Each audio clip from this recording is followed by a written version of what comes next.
కోతి చేసిన న్యాయం. అనగనగా చిన్ను బుజ్జి అనే రెండు పిల్లలు ఉండేవి. ఎక్కడికి వెళ్ళాలన్నా రెండు కలిసి వెళ్ళేవి, అలాగే కలిసి ఆడుకునేవి.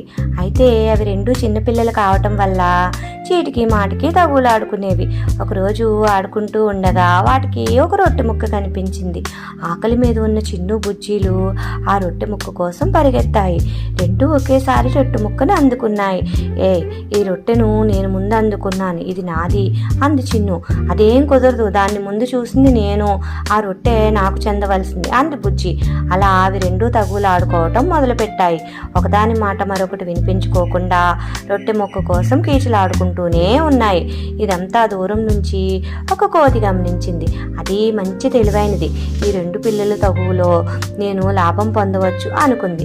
చిన్ను బుజ్జిల దగ్గరికి వెళ్ళి, మీరిద్దరూ మంచి స్నేహితులు కదా, ఇంత చిన్న విషయానికి ఎందుకు తగువులాడుకోవటం?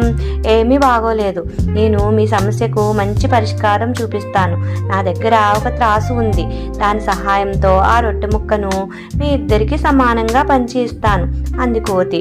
కోతి పరిష్కారం న్యాయంగానే ఉందని వాటి దగ్గరున్న రొట్టె ముక్కను కోతి చేతికి ఇచ్చేశాయి పిల్లలు. కోతి రొట్టె ముక్కను రెండు ముక్కలు చేసింది. త్రాసులో ఒక్కోవైపు ఒక్కొక్క ముక్క వేసింది. ఒక ముక్క కొంచెం పెద్దగా ఉండటం చేత త్రాసు ఒకవైపుకు వంగింది. అరే, రెండు ముక్కలు సమానంగా లేవే అని కోతి పెద్ద ముక్కను కాస్త కొరికి తిని మళ్ళీ వాటిని కొలిచింది. ఈసారి త్రాసు మరోవైపుకు వంగింది. ఈసారి కూడా ముక్కలు సమానంగా లేవు అని కోతి మరో ముక్కను కాస్త కొరికింది.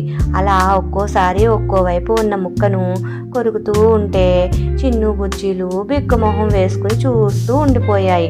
కోతి అలా చేస్తూ రొట్టెని మొత్తం తినేసి అక్కడి నుంచి వెళ్ళిపోయింది.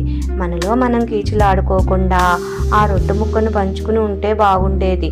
తన తగులాట వల్ల కోతి లాభం పొందింది అని చిన్ను బుజ్జీలు అనుకున్నాయి. నీతి: మనలో మనం తగులాడుకోవటం వల్ల మూడో వ్యక్తికి లాభం పొందుతారు. అందుకే ఐకమత్యమే మహాబలం అన్నారు పెద్దలు.